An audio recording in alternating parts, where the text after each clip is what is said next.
Bismillahirrahmanirrahim. Assalamualaikum warahmatullahi wabarakatuh. Perkenalkan, nama saya Dea Febria. Saya dari kelas Fisika 4A. Di sini saya akan mempresentasikan sebuah jurnal internasional untuk memenuhi tugas English for Physics. Baiklah, di sini saya bersama rekan saya yang bernama Nur Izati. Untuk materi yang pertama disampaikan oleh saya sendiri. Baiklah, di sini kami mengambil sebuah jurnal, Journal of Cleaner Production, yang diteliti pada tahun 2019. Jurnal yang kami ambil berjudul Solar Electricity Production and Taxi Electrical Vehicle Conversion in Chile. Oke, next. Di sini saya mempunyai beberapa peta konsep. Yang pertama yaitu Introduction, yang kedua Alternative Vehicle Technologies, yang ketiga EV versus IZV, yang keempat Santiago Solar Radiation, yang kelima Metodologi, dan yang keenam Result and Discussion, yang ketujuh Conclusion. Oke, next. Yang pertama yaitu Introduction. Introduction ini menjelaskan mengapa hal ini dipilih untuk diteliti. Baiklah, beberapa tahun terakhir emisi CO2 di Chili itu semakin meningkat.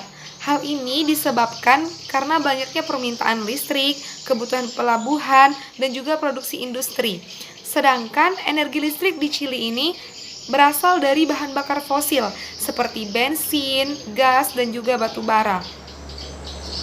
Sehingga meningkatnya emisi CO2 ini mempengaruhi pemanasan global, perubahan iklim, dan juga mengganggu jutaan umat manusia di Chili. Bahkan, Organisasi Kesehatan Dunia atau WHO itu telah menyatakan bahwa konsentrasi PM10 atau konsentrasi udara di sebuah kota seharusnya tidak melebihi dari 50 mg per meter kubik. Namun, di Chili ini, emisi CO2 atau konsentrasi udaranya itu mencapai 444 mg per meter kubik. Itu terjadi pada tiap tahunnya, dan yang paling parah itu terjadi pada tahun 2008. Selain itu, di Chili juga dikelilingi oleh bukit-bukit. Nah, itu juga menyebabkan sirkulasi udara di Chili ini kurang baik atau kurang bisa berputar dengan baik dengan oksigen. Dia banyak bercampur dengan udara-udara debu karena perbukitan. Nah, oleh karena itu, pemerintah di Chili menetapkan undang-undang institusional, di mana undang-undang ini memaksa untuk perusahaan menciptakan energi listrik non-konvensional atau yang berasal dari energi yang terbarukan, atau NCRI. Nah, makanya penelitian inilah dilakukan untuk mengurangi emisi CO2 di Chili. Oke, next. Di sini ada picture 1. Picture 1 di sini menunjukkan bahwa penghasil emisi CO2 tertinggi kedua adalah transport sektor. Bisa kita lihat pada garis pertama, yaitu warna biru muda, itu adalah total CO2 emission. Lalu yang garis kedua, yang pertama tadi mencapai 160.000. Lalu yang kedua, garis berwarna biru tua, itu adalah total energy consumption, berjumlah 140.000 CO2 emission. Nah, di sini terlihat bahwa CO2 lebih tinggi daripada energi yang dikonsumsi. Jadi bagaimana mereka mau bernapas dengan lega, mau mencari udara segar, sedangkan di sana lebih banyak CO2 daripada O2.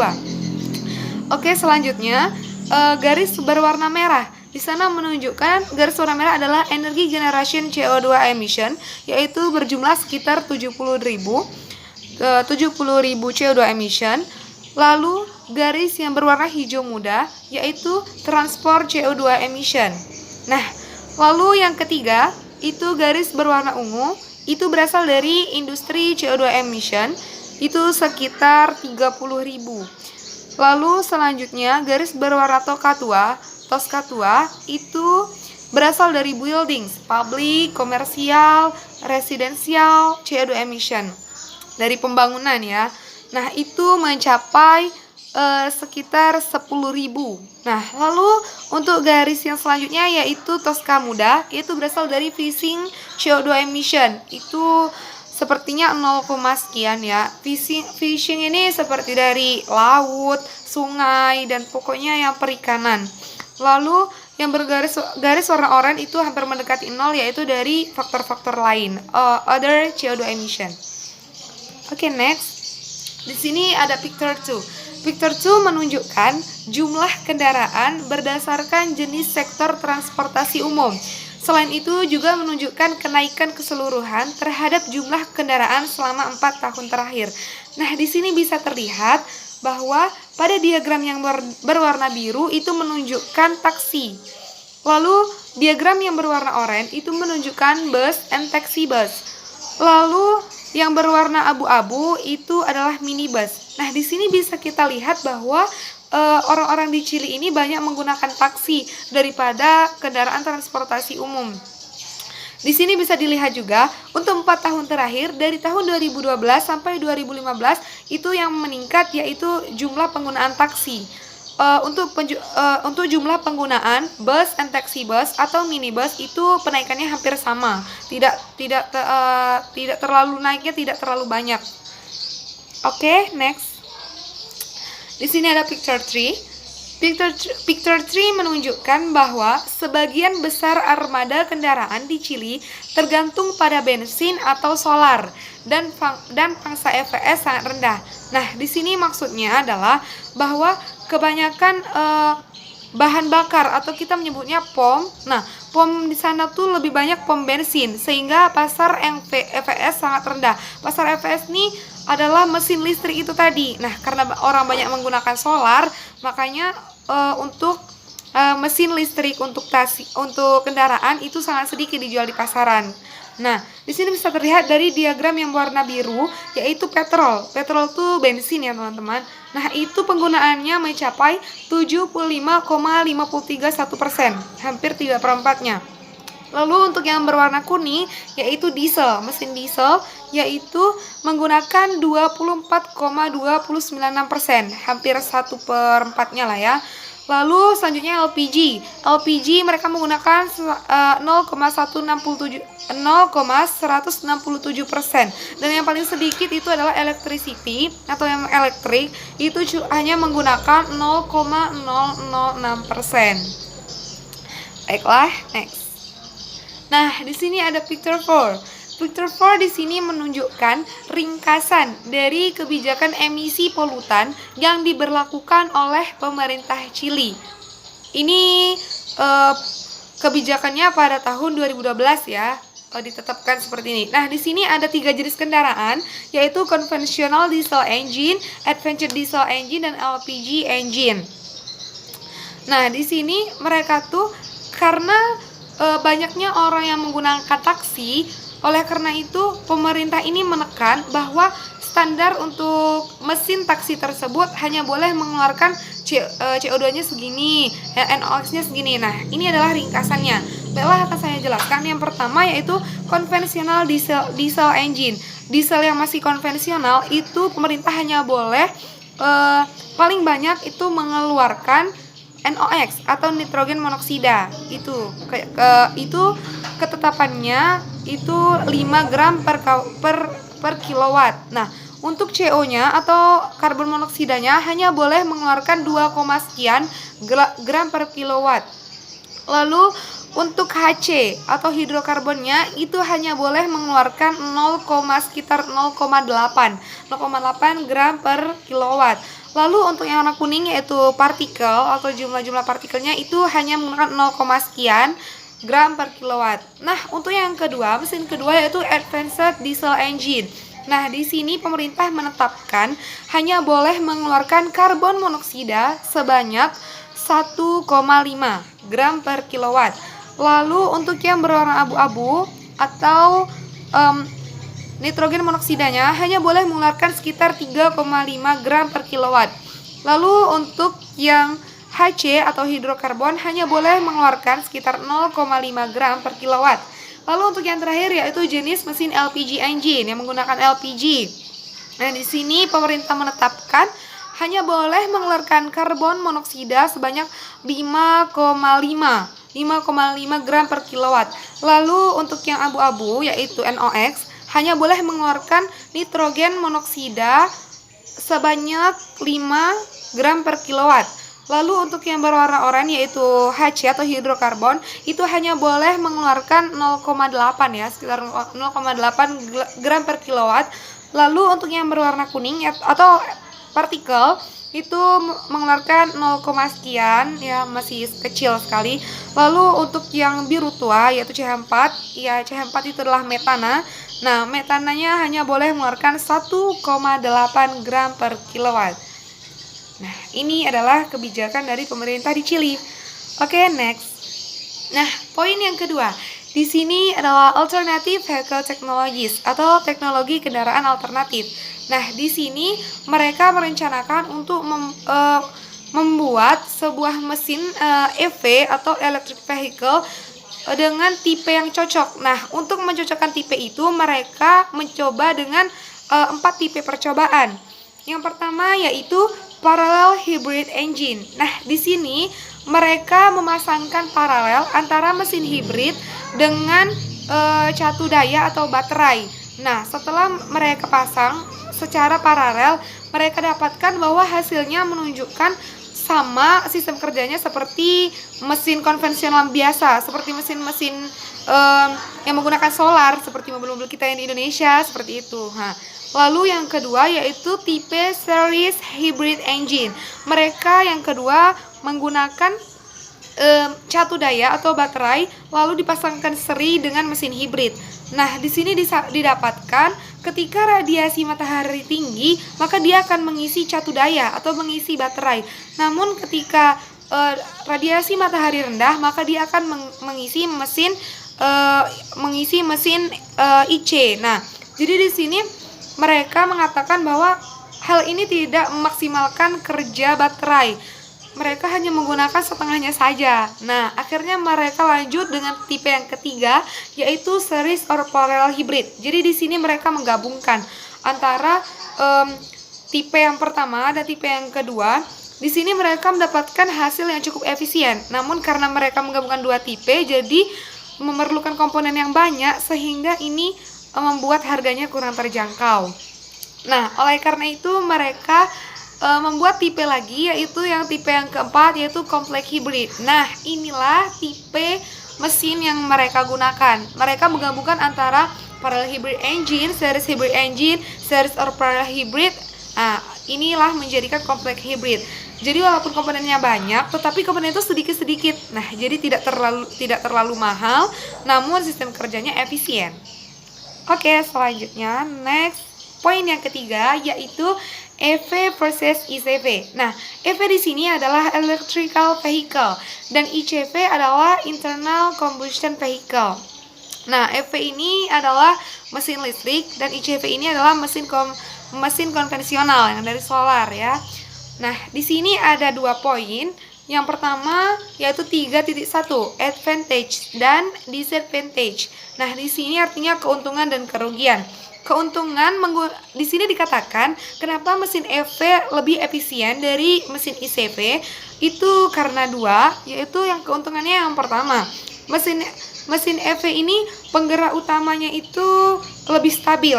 Nah, ketika mesin EV ketika baru mau digunakan, roda penggeraknya itu masih lambat lalu sehingga ketika dia di kecepatan tinggi, dia baru roda penggeraknya itu baru cepat sehingga baru dia mulai panas. Jadi dari suhunya rendah lalu suhunya baru dingin. Nah, sedangkan pada mesin ICV waktu kita baru memulai mengemudi, kita baru memutar ya, misalnya kita baru mau menjalankan, itu roda penggeraknya itu sudah cepat sehingga di awal itu suhunya tuh sudah tinggi. Nah, ketika dia dengan kecepatan tinggi misalnya di tengah perjalanan, maka itu akan menurunkan efisiensinya karena sudah panas duluan. Nah, jadi untuk yang keuntungan yang kedua, nah mesin EV ini sangat cocok digunakan untuk perkotaan karena di Chili adalah kota padat. Nah, kenapa cocok digunakan untuk di perkotaan? Karena di perkotaan itu kan padat, terus banyak macet, jadi kita banyak berhenti-berhenti. Selain itu juga banyak lampu lalu lintas. Nah, kalau mesin EV, kita pas ada di lampu merah lalu kita berhenti, dia hanya berhenti, dia tidak menghabiskan bahan bakar kita. Beda dengan ICV.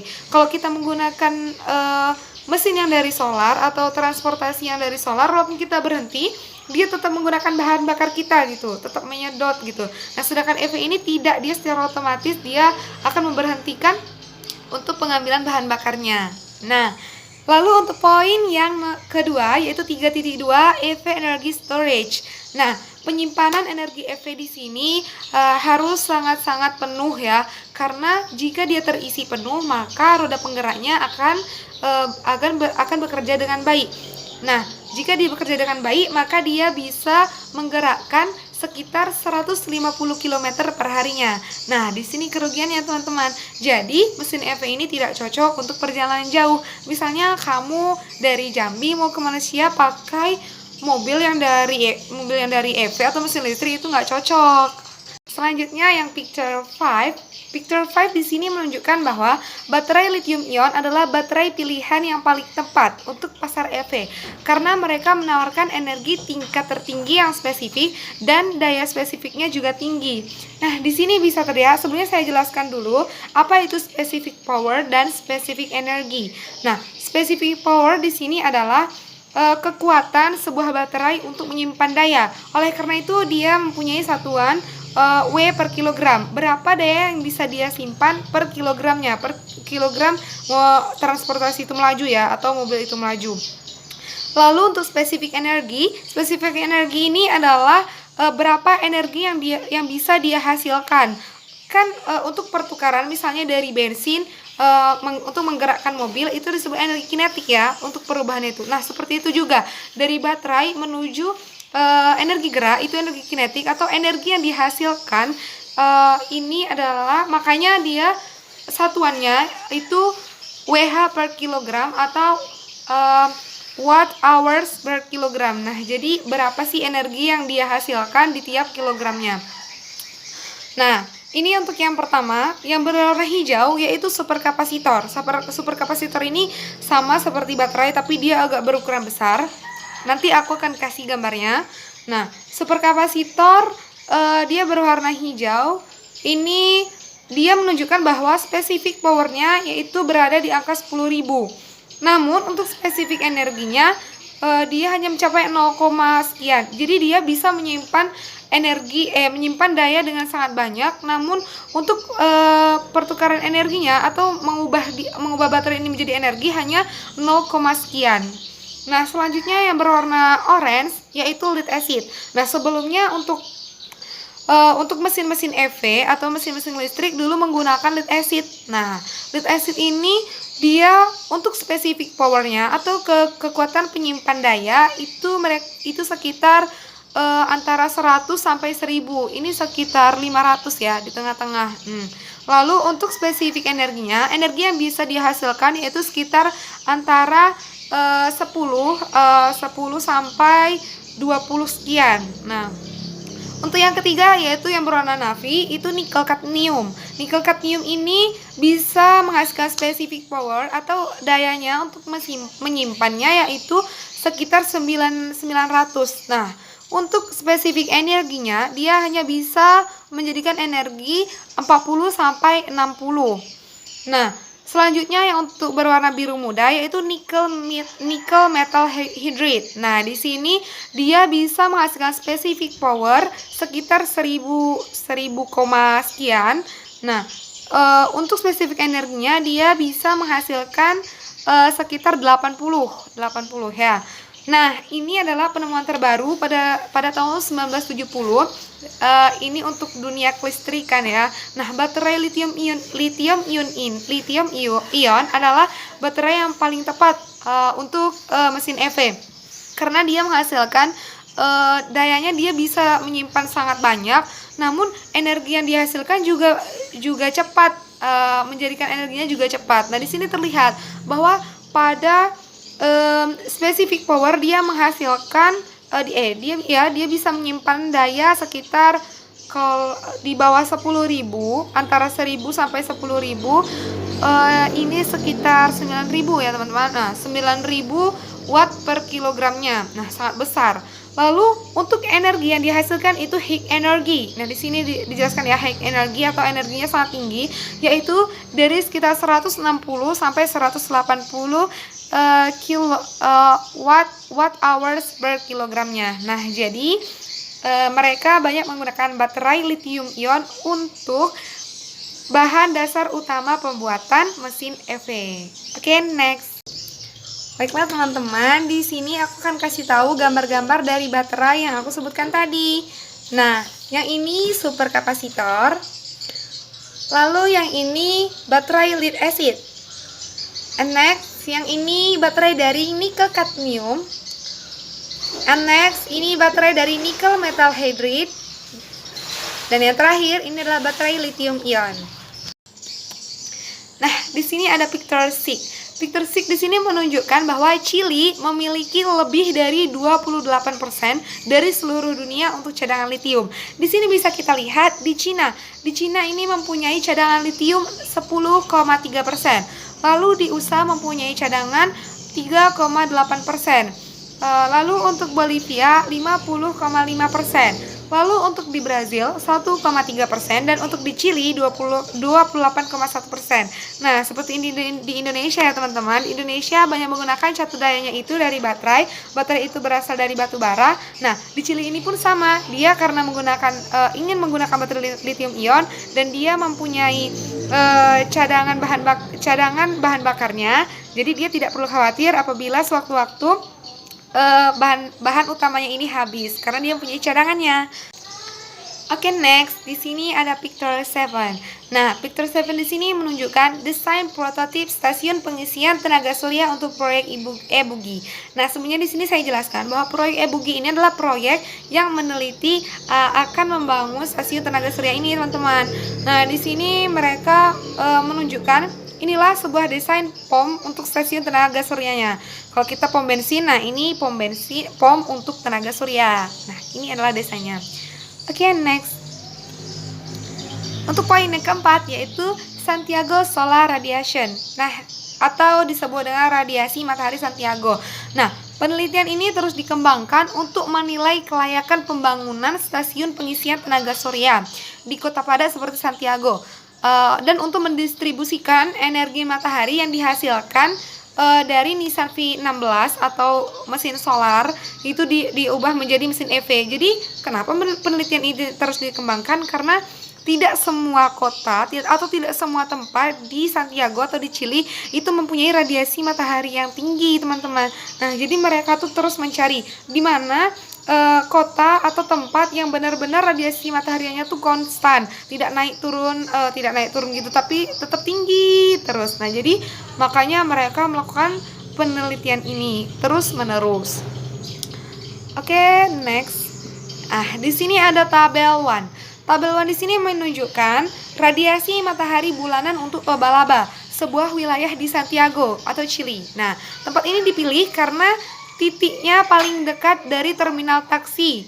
Tahunan radiasinya atau radiasi yang didapat per tahunnya itu mencapai 1488,2 kilowatt per meter kuadrat. Nah, di sini dapat terlihat paling banyak yaitu pada bulan Desember itu radiasinya sekitar 204,2 dan yang paling sedikit itu pada bulan Juni yaitu 51,9. Namun mereka itu tidak terlalu banyak rentangnya, teman-teman, sekitar 50-an sampai 200. Maksudnya naiknya seperti ya, lihat Januari 1930,1, Februari 162,0, lalu Maretnya 127,8, Aprilnya 96,1, Mei-nya 69,3, Juni 51,9, Juli 62,0, Agustus 83,5, Septembernya 112,1, Oktobernya 145,6, Novembernya 180,7, dan Desembernya 204,2. Nah, di sini mereka menunjukkan penaikannya itu tidak terlalu drastis dan penurunannya juga tidak terlalu drastis, makanya tempat ini dipilih, guys. Oke, next. Nah, ini yang terakhir yaitu poin kelima yaitu metodologi. Metodologi ini adalah menjelaskan bagaimana proses dari penelitian ini berlangsung. Nah, di sini menunjukkan untuk yang pertama yaitu literatur review. Literatur review adalah tinjauan literatur. Kita mencari data-data tentang EV, tentang ICV, tentang stasiun pembangunan tenaga surya, tentang kota Cilinya, atau semua data yang akan dimasukkan ke dalam penelitian ini. Lalu selanjutnya untuk tahap yang kedua yaitu cost comparison EV versus EV. Di sini adalah perbandingan biaya antara EV versus EV. Manakah yang lebih terjangkau? IC kah atau IV? Oke, selanjutnya tahap yang ketiga yaitu recruitment for a full electric Nissan V16 flat. Nah, di sini adalah persyaratan untuk dibangunkannya sebuah stasiun tenaga surya. Nah, jadi mereka tuh mengumpulkan apa saja sih syarat-syaratnya agar stasiun tenaga surya ini bisa dibangun. Oke, selanjutnya tahap yang keempat yaitu Potential of Santiago for NCRI. Nah, di sini mereka melihat potensi. Potensi itu adalah kekuatan ya, teman-teman. Nah, kekuatan di Santiago ini, apakah kota Santiago ini nih mempunyai energi yang terbarukan untuk dibangunkannya stasiun tenaga surya? Nah, tadi yang seperti saya katakan bahwa dia mempunyai cadangan litium. Nah, jadi dia mempunyai potensinya. Lalu selanjutnya tahapnya yaitu location of solar station. Di sini setelah mereka mengajukan persyaratan, mereka sudah melakukan potensi kota tersebut, mereka menemukan lokasi yang tepat untuk dibangunkan solar station atau stasiun tenaga surya.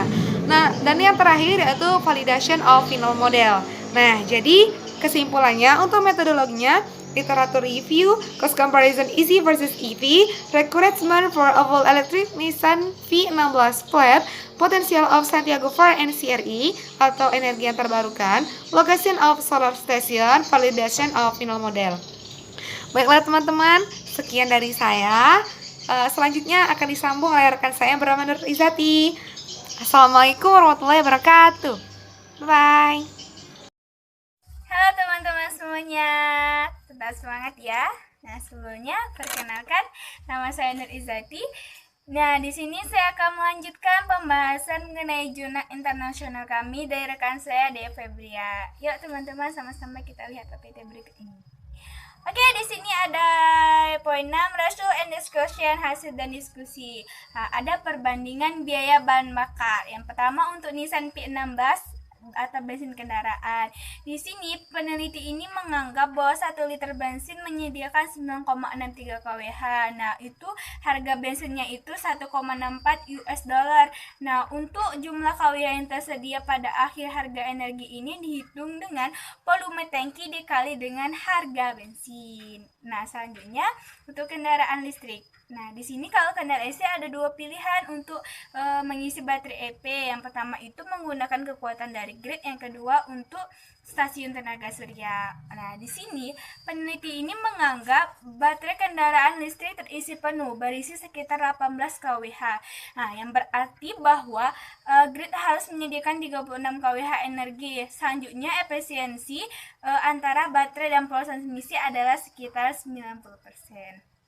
Selanjutnya kita membahas manfaat lingkungan. Nah, di sini peneliti menganalisis manfaat lingkungan untuk kedua kendaraan dalam model eksperimental yang berbeda. Nah, pertama itu menggunakan model ICE, yang kedua model EV. Nah, di model ICE ini peneliti mengasumsikan nilai CO2 itu dipancarkan oleh bensin 2,38 kg CO2 per liter. Nah, maka Nissan P16 dengan mesin pembakaran konvensional memancarkan 39.674 kg CO2 per 150 km. Nah, oke, untuk model 2, model EP. Nah, di sini ada dua persamaan yang dilakukan dalam model ini. Yang pertama untuk persamaan terdiri dari menentukan emisi CO2 ketika baterai diisi dari jaringan listrik. Nah, untuk yang kedua berfokus pada ketika baterai diisi dari stasiun pengisian solar. Nah, selanjutnya yaitu kinerja stasiun tenaga surya. Di sini informasi digunakan untuk analisis teknis ekonomi. Yang pertama itu ada 3 skenario yang didefinisikan sebagai musim panas, musim semi, musim gugur, musim dingin yang sehubung dengan berbagai tingkat radiasi. Yang kedua, panel fotovoltaik memiliki kapasitas 200 WP. Nah, yang ketiga, baterai Li-ion. Setiap baterai membutuhkan jumlah energi yang dibebankan tergantung pada skenario. Nah, oke teman-teman, yuk sama-sama kita lihat picture 9. Nah, ini gambar 9 ini menunjukkan grafis yang diproduksi oleh 3 jenis kendaraan. Terlihat kan? Itu ada tanda garis biru. Nah, di sini terlihat ada 3 jenis kendaraan kan. Yang pertama itu jenis kendaraan ICE, dan kedua jenis kendaraan EP electric grid, dan yang ketiga jenis kendaraan EP solar stasiun PP. Nah, untuk dari sebuah jenis, nah di sini di grafis 9 ini dari sebuah jenis kendaraan ICE yaitu 0,264 mengarah ke jenis EP electric grid yaitu naik menjadi 0,3. Nah, namun jika EP electric grid itu terisi penuh dari sumber energi melalui fotovoltaik, emisi CO2 menurun menjadi 0,3 ke jenis kendaraan solar stasiun PP. Oke teman-teman, itu untuk picture 9. Yuk kita lihat lagi kembali tabel 2. Nah, tabel 2 ini menunjukkan ringkasan biaya dan CO2 emisi per kilometer. Nah, sini ada teknologi ECE P16, per kilometernya itu 0,182. Nah, untuk emisi CO2-nya 0,264. Nah, di sini ada elektrik P16 yang per kilometernya 0,641, untuk emisi CO2-nya 0,3. Nah, terakhir elektrik P16 atau solar panel di sini ada per kilometernya 0,0336. Nah, untuk emisi CO2-nya 0,03. Nah, di tabel itu setiap teknologi biaya P16 listrik itu lebih murah daripada P16 ICE. Nah, dengan demikian akan lebih mudah bagi pengemudi taksi untuk bekerja di mobil listrik bukan mobil ICE konvensional. Jadi, karena itu berubah untuk memberikan kontribusi angkutan umum berbasis EP untuk mengurangi polusi udara kota. Oke, selanjutnya next. Yuk teman-teman kita lihat picture 10 atau gambar 10. Nah teman-teman, ini adalah contoh gambar dibangunkannya panel surya. Di sini terdapat beberapa bagian 1, 2, 3, 4, 5. Nah untuk bagian 1, 2, 3, 4, 5 ini adalah daerah yang berguna untuk panel surya. Nah yang bergaris merah itu adalah daerah yang tidak berguna. Next teman-teman, nah selanjutnya kita lihat tabel 3. Di tabel 3 ini adalah jenis energi dan biaya per skenario. Oke, jadi dilihat dari tabel 3 ini teman-teman bahwa untuk rasio radiasi yang besar harga panel fotovoltaik cenderung menurun. Oke. Selanjutnya yaitu discussion atau diskusi. Di sini peneliti berhasil meningkatkan tegangan maksimum sebuah sel surya cadmium telluride, nah atau CDTE, dan teknologi PP surya menjadi lebih efisien dan lebih murah daripada bahan bakar fosil. Oke, terakhir teman-teman, conclusion atau kesimpulan. Di sini 10 tahun terakhir emisi CO2 di Chili telah meningkat secara dramatis, mencapai nilai mendekati 82 juta CO2 setara di tahun 2012.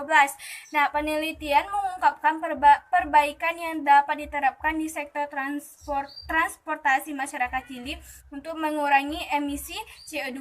Kami memodelkan konversi dari Nissan P16. Di sini peneliti memodelkan konversi dari Nissan P16 kendaraan taksi paling umum dari ICP konvensional ke EP, dan kemudian membandingkan kedua versi secara ekonomi dan lingkungan. Oke teman-teman, thank you for watching. Nah di sini saya Nur Izzati pamit undur diri. Apabila ada salah kata, saya mohon maaf. Saya akhiri dengan wassalamualaikum warahmatullahi wabarakatuh. Baiklah teman-teman sekalian, sekian dari kami. Saya Dea Febria undur diri. Thanks for watching. Wassalamualaikum warahmatullahi wabarakatuh.